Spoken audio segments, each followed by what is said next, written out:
Hey guys, CC here from the Christian Gamer Channel, bringing you a brand new episode of Mario Kart 8 Wii U Online. And I guess it's a long time no see for this intro.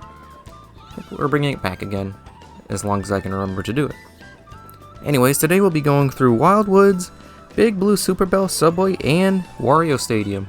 It's good track selection, really good competition this episode. With all that said, see you in the races.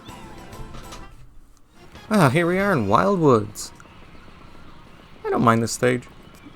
Although, from what I understand, and this is rough understanding for all I know, pipe frame is not very good on anti-gravity, which this track does use a lot of. So we're at a disadvantage, but I know the good Lord can help us, get a good placing. I've noticed there's a few common players on the Wii U server. Well, it's not even really a server. And that's the interesting thing I found out about Mario Kart 8, at least the Wii U version. It works on peer-to-peer networking, which means every Wii U connects to each other instead of to a central server. That could reduce internet lag, potentially, depending on how good your internet connection is, or it could make it terrible. So, yeah, there's that. But anyways, back onto the main point. What was the main point again?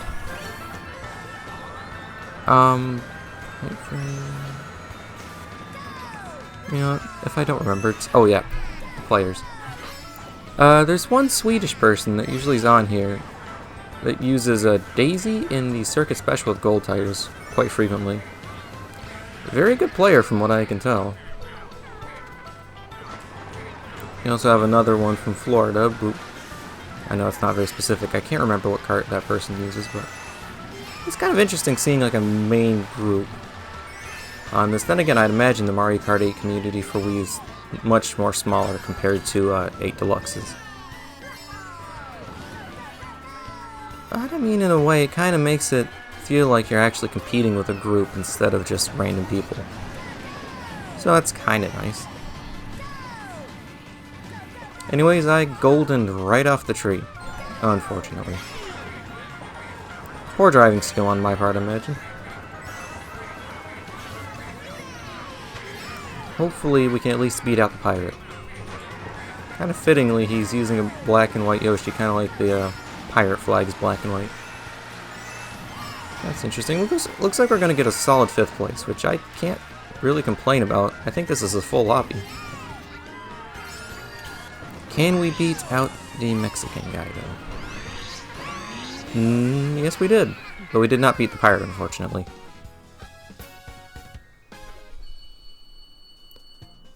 I don't remember if I explained this in a prior episode, but, Super TC, that's just my medium weight me. Since I am actually decently tall in real life, I made my me tall, and that makes him a heavyweight.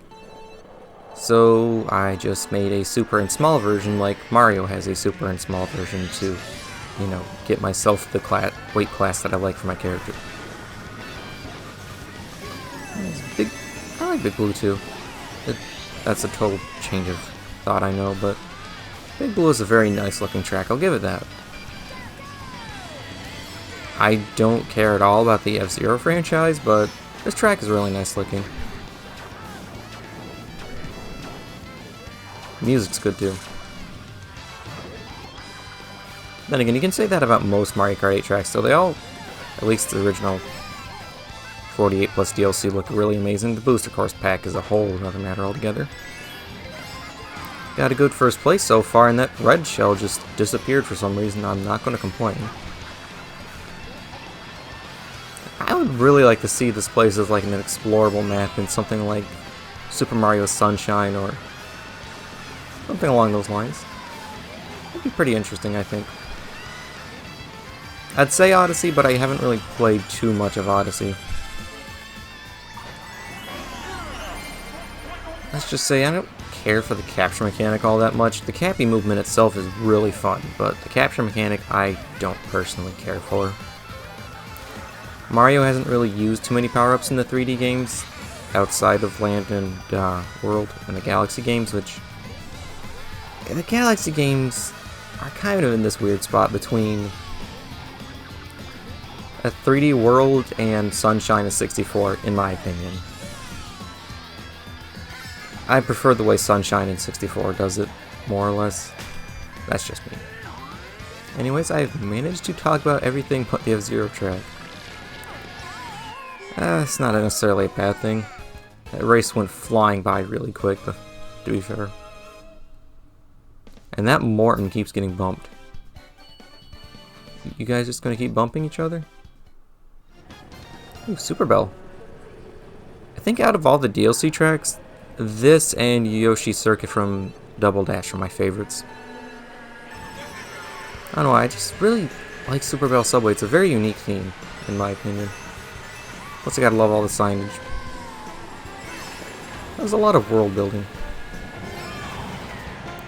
Anyways, for those of you who have never seen this before, which I imagine is very slim to none, you have to avoid the subway trains, and you know, just avoid to not get hit because you're gonna lose places, blah blah blah. But you can land on top of them to get the boost pads, which will speed up your progress to victory very quickly. That was a very weird way of saying things, but I'm doing the best I can, I guess. I redded him, and then he redded, and the guy behind me redded me twice. There's something I've learned from watching competitive Mario Kart 8 Deluxe. Never ever throw away a shell or any kind of item that you can use to defend yourself. Aggression always ends up getting punished. But since we have a Bill, I think we could act a little aggressive in our tactics, maybe. Depending if I hold it too long, which, knowing me, I probably held it too long, because that's just a habit I have, apparently. I'm trying to play smart, and sometimes it works out great for me, other times not so much. I'm pretty sure I get shocked at some point. Maybe. Nope, I didn't. It's a miracle. Although that bullet bill didn't really go all that far, disappointingly, and I got smacked.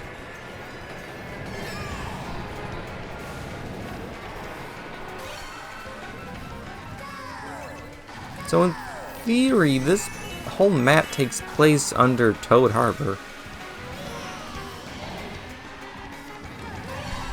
I've seen people using a map they found in this game of a whole bunch of different locations based around Toad Harbor.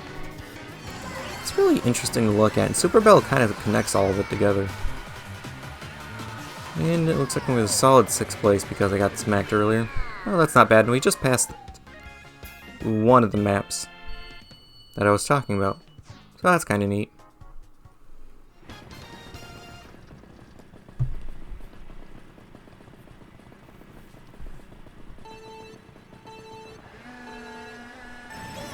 For some reason, the Wario Stadium tracks always remind me of a CTR.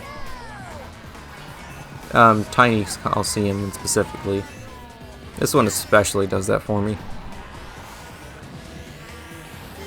I mean, I know technically Mario Kart 64 came out first with its No, it's not Wario Coliseum.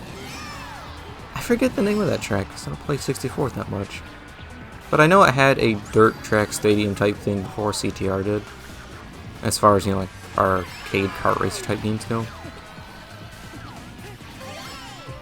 I think CTR did a better job than 64 in every respect. I'm not a huge Mario Kart 64 fan. But that is a whole nother thing to go with. The original DS version of this track was actually okay, but I personally prefer this version. I think it's purely because I can actually use the tricking system, which is absent in DS because it wasn't invented yet. Which is a real shame, honestly, because I think DS would have greatly benefited from having tricks. Not that it's not a solid game. It's a very good game with broken drifting, but... well, let's just say the shoulder buttons on a lot of DS's probably died from how broken that drifting system is. Anyways, there's the Swede I was talking about, actually. The Swedish person. And I just greened the Swedish person, so they are no longer a threat. They are a threat now. No? Oh, there they are. And there's somebody called Pretendo. Can you even use that name, technically? I'm not sure if you're allowed to use that kind of a name. I don't know what kind of tactic I was going for with that, but it worked, kind of. I didn't lose any placements, so I can't complain too much. Hey, come on, mushroom? Any mushrooms? Yeah, shrooms. So I think I'll be able to beat up, the Link, but not the Swedish person. That's okay.